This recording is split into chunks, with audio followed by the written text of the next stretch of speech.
ರಾಮನಗರ ಜಿಲ್ಲೆಯ ಹೆಸರು ಬದಲಾಗುತ್ತಾ? ಈ ಚರ್ಚೆ ಮೊದಲೇ ನಡೆದಿತ್ತು. ಡಿ.ಕೆ. ಶಿವಕುಮಾರ್ ಅವರು ಮಾಡೇ ಮಾಡ್ತೀನಿ ಅಂತ ಹೇಳಿದ್ರು. ಮರುನಾಮಕರಣ ಸಂಬಂಧ ಸಿಎಂ ಭೇಟಿಯಾಗಿದ್ದಾರೆ ಡಿ.ಕೆ. ಶಿವಕುಮಾರ್.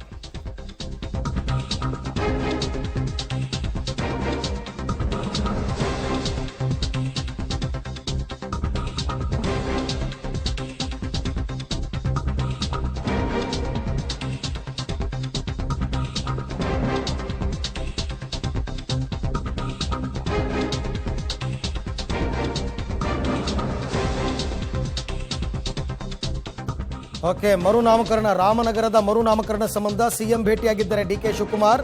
ರಾಮನಗರ ಜಿಲ್ಲೆಯ ಶಾಸಕರನ್ನ ಕರ್ಕೊಂಡು ಹೋಗಿ ಭೇಟಿ ಮಾಡಿದ್ದಾರೆ. ವಿಧಾನಸೌಧದ ಸಿಎಂ ಕಚೇರಿಯಲ್ಲಿ ಭೇಟಿ ಮಾಡಿ ಮಾತುಕತೆ ನಡೆಸಿದ್ದಾರೆ. ಬೆಂಗಳೂರು ದಕ್ಷಿಣ ಜಿಲ್ಲೆ ಅಂತ ಬದಲಿಸುವ ಸಂಬಂಧ ಚರ್ಚೆ ನಡೆದಿರೋದು. ಇದು ಹಿಂದೆನೇ ಹೇಳಿದ್ರು ಡಿ.ಕೆ. ಶಿವಕುಮಾರ್, ಈ ಥರ ಬದಲಾವಣೆ, ನಾವೆಲ್ಲ ಬೆಂಗಳೂರಿನವ್ರು ಕಂಡ್ರಿ, ಸುಮ್ಮನೆ ರಾಮನಗರ ಅಂತ ಏನೋ ಒಂದು ಹೆಸರಿಟ್ಬಿಟ್ರು, ನಾವೆಲ್ಲ ಬೆಂಗಳೂರಿಗೆ ಸೇರಿದವರು ಅಂತಂದ್ಬಿಟ್ಟು ಈಗ ಆ ಪ್ರಯತ್ನಕ್ಕೆ ಮತ್ತೆ ಕೈ ಹಾಕಿದ್ದಾರೆ. ಹಾಗಾಗಿನೇ ಮುಖ್ಯಮಂತ್ರಿಗಳನ್ನ ಭೇಟಿಯಾಗಿ ಈ ವಿಚಾರವನ್ನು ಚರ್ಚೆ ಮಾಡಿದ್ದಾರೆ. ಜೊತೆಗೆ 3 ಜನ ಶಾಸಕರು ಇದಾರಲ್ಲ, ಒಂದು ಕನಕಪುರ ಶಾಸಕರು ಇವರೇ ಇದ್ದಾರೆ, ಮಾಗಡಿ ಮತ್ತು ರಾಮನಗರ ಆ ಶಾಸಕರನ್ನು ಕೂಡ ಕರ್ಕೊಂಡು ಹೋಗಿದ್ದಾರೆ. ಜೊತೆಗೆ ಪರಿಷತ್ ಸದಸ್ಯರಿದ್ದಾರೆ, ಅವ್ರನ್ನೂ ಕರ್ಕೊಂಡು ಹೋಗಿದ್ದಾರೆ. ಡಿ.ಕೆ. ಸುರೇಶ್ ಇದ್ದಾರೆ. ಎಲ್ಲರನ್ನೂ ಸೇರಿಸಿ ಚರ್ಚೆ ಮಾಡಿದಾರಂತೆ. ಈಗ ಅನುಮತಿ ಕೊಡಬೇಕಾಗಿರೋದು ಮುಖ್ಯಮಂತ್ರಿಗಳು. ಆ ಥರ ಒಂದು ಜಿಲ್ಲೆಯ ಹೆಸರನ್ನು ಏಕಾಏಕಿ ಮರುನಾಮಕರಣ ಮಾಡೋದಕ್ಕೆ ಅದಕ್ಕೆ ಕಾನೂನು ರೀತ್ಯ ಏನಾದರೂ ಸಮಸ್ಯೆಗಳಿದೆಯಾ, ತೊಡಕುಗಳಿದೆಯಾ, ಅಥವಾ ಸಿಎಂ ಎಸ್ ಅಂದ ತಕ್ಷಣ ನಾಳೆಗೆ ಬದಲಾಗಿ ಹೋಗುತ್ತಾ? ಯಾಕೆಂದರೆ ಕಡತಗಳಲ್ಲೆಲ್ಲ ಬದಲಾಗಬೇಕದು ಕಂಪ್ಲೀಟ್.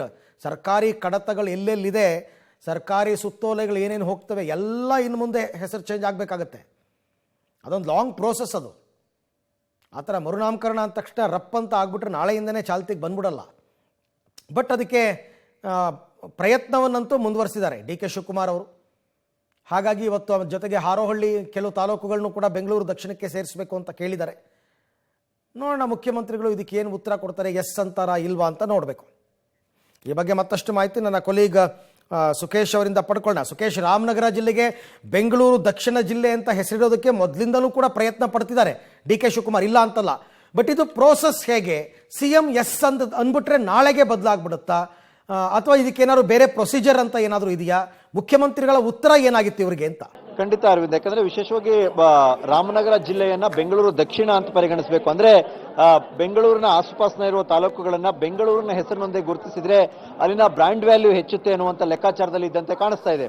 ಆದರೆ ರಾಮನಗರ ಜಿಲ್ಲೆಯನ್ನ ಘೋಷಣೆ ಮಾಡಿದಂತರು ಮಾಜಿ ಮುಖ್ಯಮಂತ್ರಿ ಕುಮಾರಸ್ವಾಮಿ ಅವರು ಮುಖ್ಯಮಂತ್ರಿ ಆಗಿದ್ದಂಥ ಸಂದರ್ಭದಲ್ಲಿ ಘೋಷಣೆಯನ್ನ ಮಾಡಿದಂಥದ್ದು. ಹಾಗಾಗಿ ಸಹಜವಾಗಿ ಒಂದು ಎಮೋಷನ್ ಅವ್ರಿಗೂ ಕೂಡ ಇರಬಹುದು. ಆದರೆ ಇದರ ಬ್ರ್ಯಾಂಡ್ ವ್ಯಾಲ್ಯೂನ ಹೆಚ್ಚು ಮಾಡಬೇಕಾದ್ರೆ ಬೆಂಗಳೂರಿನ ಜೊತೆ ಗುರುತಿಸಿಕೊಳ್ಬೇಕು ಅನ್ನುವಂಥದ್ದು ಡಿಸಿಎಂ ಡಿ.ಕೆ. ಶಿವಕುಮಾರ್ ಅವರ ಲೆಕ್ಕಾಚಾರ ಇದ್ದಂತೆ ಕಾಣಿಸ್ತಾ ಇದೆ.